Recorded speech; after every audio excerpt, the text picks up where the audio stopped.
Ladies and gentlemen, welcome back to On the Mic with Mike, the premier business radio program around. I'm your host, Mike King. Appreciate you being here with us. This is part of the Mike King Biz Radio Network, which is ESPN Richard 106.1, The Choice 105.3, every day from 2 to 3, as well as International Business Growth Radio. So you can catch us on those platforms, as well as social platforms, Mike King Biz, as well as Mike King on the mic with Mike RVA. I don't even remember where I'm at. But I know where I'm at right now. I am at Bryant and Stratton College. It's Friday, so you know what we're doing. We're kicking off. This is Chesterfield's College. That's what I say. And we'd like to thank them for being sponsors of the program.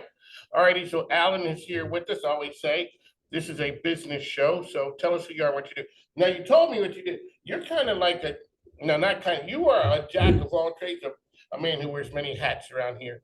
But let us know the official what you do, and then we're going to dive into some things that are really important. Okay, I'm Allan Lane. I'm the business office director for Bryant and Stratton College in Richmond. I've been here a couple of years and settling in. My main job is manage the accounting side of the business. I also am in charge of the facility and the IT department. As I said, many hats. So, was this something different? Had you always, is this a different business environment? I had never been in education before. So I spent about 20 years in IT, and then I spent about another 20 years in accounting, and I ended up here. So, all right, so the accounting coming to the business office, that's the connection there. Right. As an IT person, I was a support representative for a company that did business systems, mainly for people who never had a computer before, because this was back in the 80s. Yeah, there were a lot of people that hadn't had computers before. Yeah. I was one of them. Like everybody was one of them. Yeah, we did business accounting systems, so I had a lot of accounting experience through that. I was an IT manager for a local company for a while, and then I got a job doing the accounting for a gas company. Okay, and you end up here.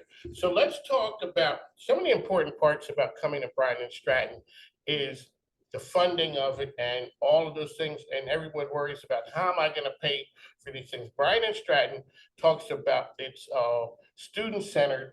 There are ways to make things happen. Everyone from admissions. So we've talked to admissions, we've talked to financial aid. Now we're talking to the business office.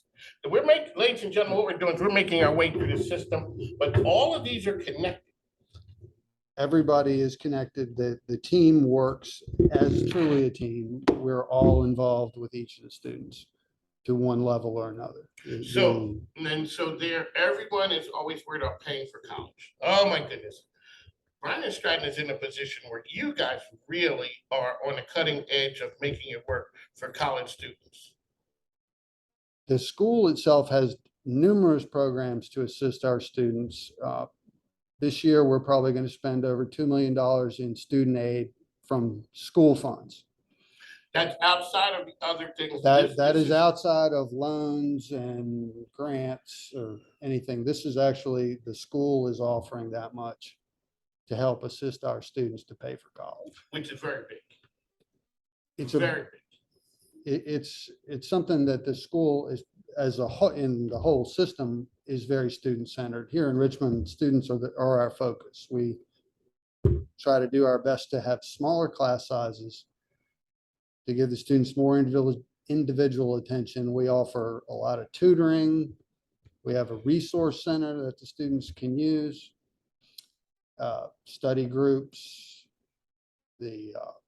any other assistance that the faculty and staff can provide. We build that into our budget so that we can help support the students better. And it's the culture of winning. It's like a family culture when you come here, is that's what you guys do, whether it is once you hit the door, you get in here, you get accepted, the financial aid piece, that's very big with the scholarships and all that, because everyone is always wondering.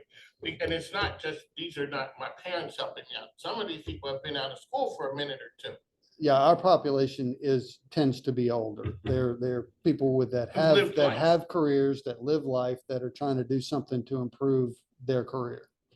And that's the focus here at Bryant Stratton. We're trying to get you into a career that will support you. What's different being in an environment like this than when you were in IT and other accounting places?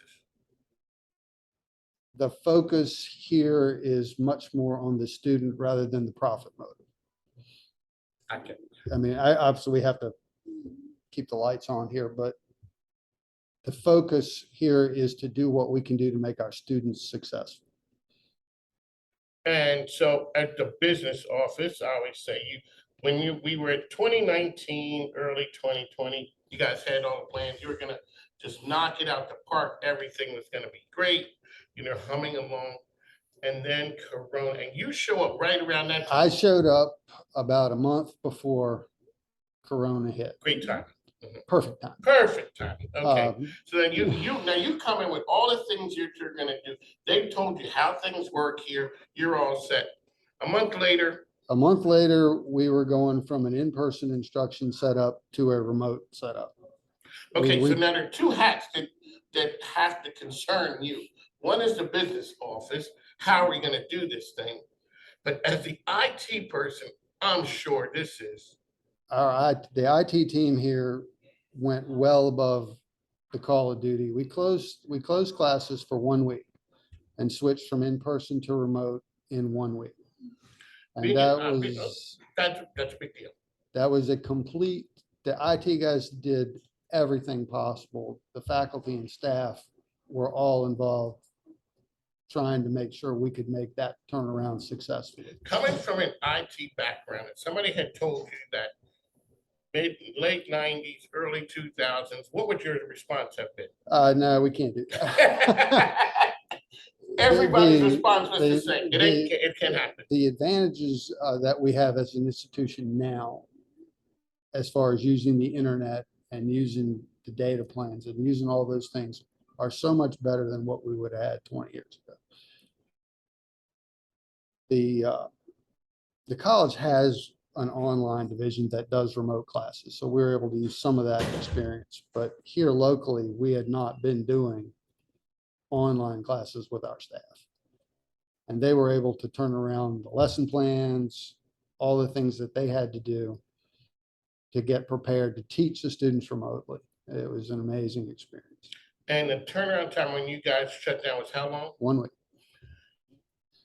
When you look back at it now, what have you learned to say that we didn't do that before, but now that is a very big part of how we do business? We have switched to quite a bit of a blended learning plan where there's a portion of online classes and a portion of in-person classes.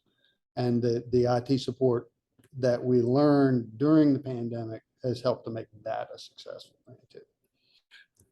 It's a way to provide our students more flexibility in their education. If they can't, because of life or work or children or those sorts of things, they can't make it here every day or can't make Now it here. that barrier has been removed, That barrier's gone. which is a very big one. Correct. And, we still have instances if we have to hold a class remotely for one session, that we're able to do that instantly. One of the things I do notice about here is the facility is amazing. It's outstanding. And the class sizes. So when you go out, you see the class sizes, they're small. They are, and that allows for intimate learning and interaction. Yeah, that's one of the things that we do everything we possibly can do to provide is small classes so that our students do have that individual attention. If there's an issue or a struggle or something they need more help with, that can be provided much more easily. We also do offer tutoring for any of our students that need it. We also have, even for incoming students, we have tutoring sessions to help the incoming students to pass the entrance test. We have them about every weekend. To help them pass the entrance exam, and then you guys knock it out the park with the testing when the nursing programs. I mean, yeah, our success on the nursing NCLEX is between 95 and 100% every time. That's crazy. All righty. So now, as the IT person, one of Mike is here. Allan's with us, coming to you from Bryant and Stratton. This is part of the Mike King Biz Radio Network, which happens to be ESPN Richmond 106.1, 5 to 7 a.m. That's what you do. Wake up with us. The Choice 105.3 every day from 2 to 3, as well as International Business Code Radio. That is Saturday, 10 a.m. in the East. Sir, you are the facilities man and the IT person. And you guys are opening an esports lab. And it is amazing. Our staff and say, as far as IT goes, I supervise, but the IT team doesn't need a lot of that. They are outstanding. So we set with Beecher last week. Beecher pretty much built, designed, procured the equipment and set that entire lab up. Regardless of how the computers work, it looks amazing.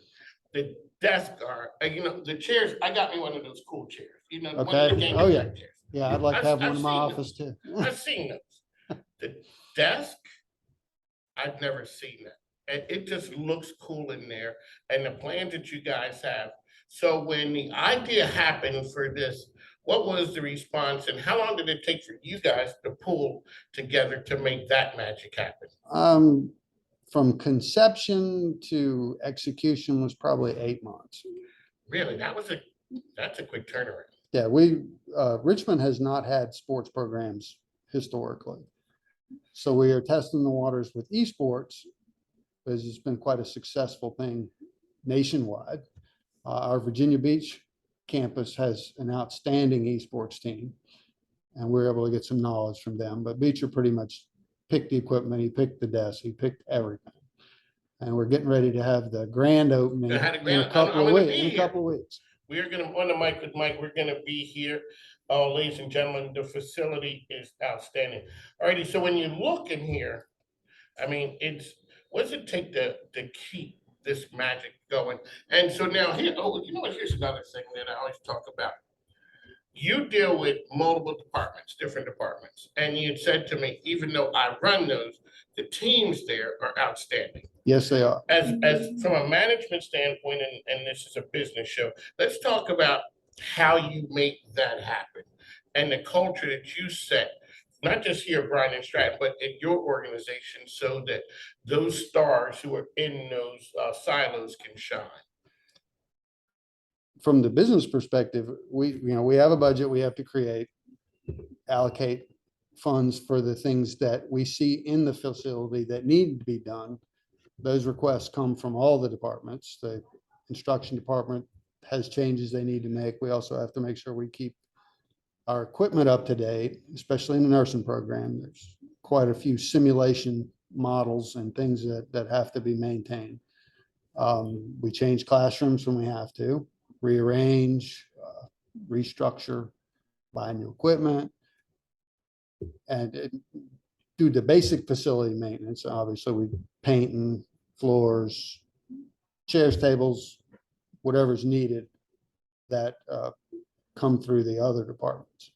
Our facilities manager does an outstanding job of finding everything that needs to be done in this building. And then, the changes that are made, things that need to be upgraded, you need to take a wall out to make some room bigger or remodel a lab. We've done 2 remodels since I've been here. We created a biology lab and a medical assisting lab. So they were formerly other space utilization, but the educational need came up. So we had to design and create all those things and make those things happen. Now, obviously, we had to hire contractors to build walls and things like that. As far as normal maintenance, it's handled in-house. But what you do is you delegate the authority to that person in that area. Correct. How do you, from the management standpoint, how do you delegate or find the time to do and keep those things separate? From that perspective, primarily my function is accounting. Okay. But the strength of the teams that I have in IT and facilities makes it much easier for me to handle it. I can say, I need this, and that's all I have to tell them. And I know it'll be done. And it happens. And then they come to me and say, okay, we need money to do whatever. Okay. And then we have to work our budget and figure out where we can put it in and do those sorts of things. But like I said, my teams are outstanding. My partner in accounting does a lot of work to keep me from having to do. Let me ask you, Other- so when you were thinking about coming here and you took, what was the draw culture wise? And when you first got here, what did you notice culture wise when you first got here? Well, my first interview here was via phone with the director, and we had quite a long chat. And I was excited to hear what was going on at Bryant Stratton. When I came for a formal interview, it was a panel interview, and I got to meet several of the different managers for the teams. There was the admissions director, there was somebody from career services. So I got to meet a few of the people. The thing that impressed me the most right off the bat was that it's a team effort. And the culture starts with the director and just flows down through the rest of us. Everybody pulls together. The focus that always in the culture is on the student. What's going to make a student successful here? And what do we have to do to facilitate that? So we are one big family. Obviously, we have our family families do. squabbles and everything else. But in the end, everybody is dedicated to the same thing. We're all going in the same direction. We may not have the exact same idea how to get there, but we're going to get there. Alrighty, and so you came the first day, it's like trying to figure out, okay, where's the bathroom, how things work. When was it that you were here that the light bulb came on, that you got it and said, wow, what's going on here is really like I thought it was gonna be? It probably took, I don't think it took more than a month to really see how things work. Everybody, when I got here, is very open, welcoming. Hey, this is who I am. This is what I do. This is how you can help me, and this is how I can help you. So it's really was, the culture was so welcoming and friendly that, okay, this is how we act. This is how we operate here. And it was so obvious in the behaviors, the attitudes, what everybody said. And it was just very comfortable very soon. So the idea of it is Bryant and Stratton student centric.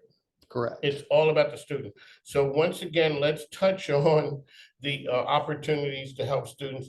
You are the financial aid, you are the person who is with the accounting department, which is always important. Scholarships are available big time to help people out. Yeah, we have scholarships. We have a lot of grants that we offer to the students that North come of out of the $2 million. school. Over $2 million. That's a big number. It is a big number. That's a big number. But you know, when you look at it, that's a big number for as a whole. But you can imagine when that person got their piece. And that all of a sudden, $2 million took on, that's a big number for Bryant and Stratton. But when they said to me, hey, you're able to get this amount of money, all of a sudden that became personal. Yeah, we spend a lot of time managing student accounts. Obviously, there are cash payments required, and we do our very best to make sure those payments are manageable for the student, and try to put them in a situation where they can be successful and continue. Doesn't break the bank. There you go, on the mic, Mike King here. That's why I love coming to Bryant and Stratton. So we're sort of making our rounds. So we talk nursing, financial aid, admissions. Now we checked, and so we were at the esports lab last week. Like I said, I got to work on getting me one of those cool tables. And I mean, it's just when you walk into a place. I asked Beecher, what was the look when people walk in there and the door opens up? He said it was the same as mine. Oh, yeah. When I looked at him, when I walked in, I'm like, wow, this is really nice. I mean, this is totally going to be a community resource, the same way that Bryant and Stratton is. So one last time, how can people find Bryant and Stratton out there? Well, you can always find us on the web. BryantStratton.edu is always available. You can find us on Facebook. It's Google. We're on LinkedIn. You guys are everywhere. We're on a lot of social media. Murphy is everywhere. I mean, TV, chamber events. She's like the Pied Piper of Bryant and Stratton, out there making magic happen. Always up, and the word on the street is this is Chesterfield's College, and it is about helping students get in the door. Like they're saying, just come here. If you want it to happen, it will happen, because you guys do not let students just, you walk them through the system. And I'm learning the system, folks. So on the mic with Mike, it is always great being here. with Bryant and Stratton. That's what we do. We kick off Fridays here. So on the mic with Mike, ESPN Richmond. We'd like to thank you guys for tuning in. So next time we're going to come to you, we're going to be doing the ribbon cutting for the esports lab as well as the Chesterfield Chamber after hours. So tune in. There'll be some fun, some shenanigans. There'll be some business that'll be transpired too. We are trying to conduct commerce out there. So on the mic to Mike, the best business radio program around. We'll talk to you soon. Thank you, sir. Thank you.